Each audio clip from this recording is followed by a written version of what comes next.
Sveiki, Auni gadu mijā! Nu, paskatīsimies, kas tad sagaidāms 2026. gadā Auniem.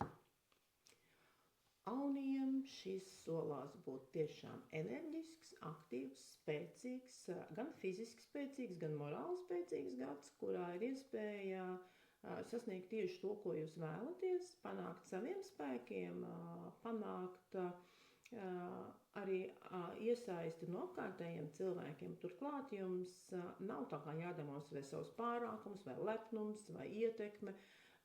Apkārtējie cilvēki ļoti labprāt tā kā pieslienās jums kā plecs, kā aizmugure, kā atbalsts brīžos, kad jums tas ir nepieciešams. Tātad, manuprāt, ļoti harmoniska enerģija. Šajā kārtī ir saules enerģija. Tas nozīmē, ka silts, priecīgs, spožs, dažām labām patiešām spožs gads, kad ir iespēja iegūt kādas balvas, pasist sev pa plecu, pateikt sev paldies, un, protams, arī apkārtējiem, bet tāds, pašpietiekamības gads, kad tu saproti, jā, tas esmu es, kas to esmu izdarījis. Jā, un paskatāmies, ir taču arī lietas, ko nevajadzētu nest līdz, vai ne? Un paskatāmies, kas tas varētu būt, no kā vajadzētu atteikties.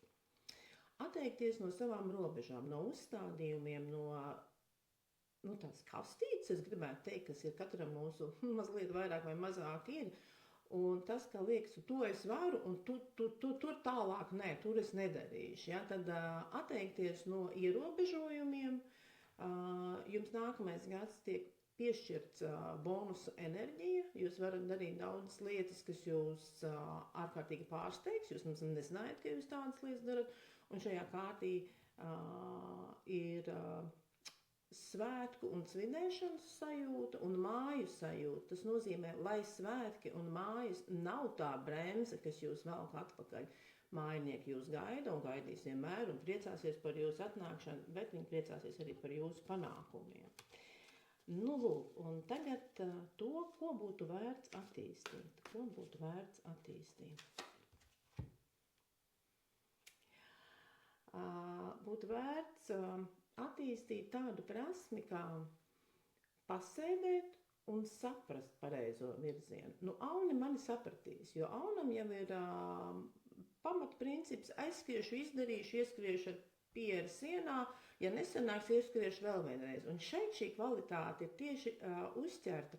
Taro kārtas saka, mazu mirklīti pasēdu un vienkārši jau sēžot izdomā, kādā veidā es reaģēšu, ko es darīšu, uz kuras puses iešu, kas ir gudrāk, kas ir labāk, kurš virziens man ir izdevīgāks.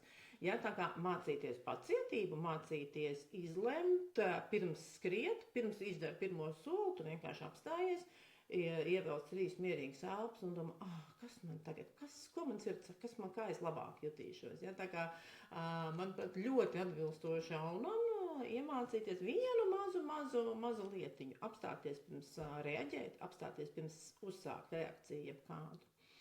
Un padomu sauniem. 6 pentakļi, brīnišķīgi kārts, mācieties vai mākiet dalīties ar citiem, jo tas ir neizsīkstošs avots darīt labu kādam, dalīties ar savu laiku, ar savu enerģiju, ar savu padomu, ar savu naudiņu dažkārt. Dažkārt tā ir mūzika, kā šeit, jā, spēlēt violi baltajam lācim arī ir, tā ir pārliecība, ka es vienkārši pasaulē daru ar labu, tādēļ, ka pasaule ir vēlīga man. Lai pasaule ir ļoti vēlīga jums, mīļie, un mēs tiekamies atkal.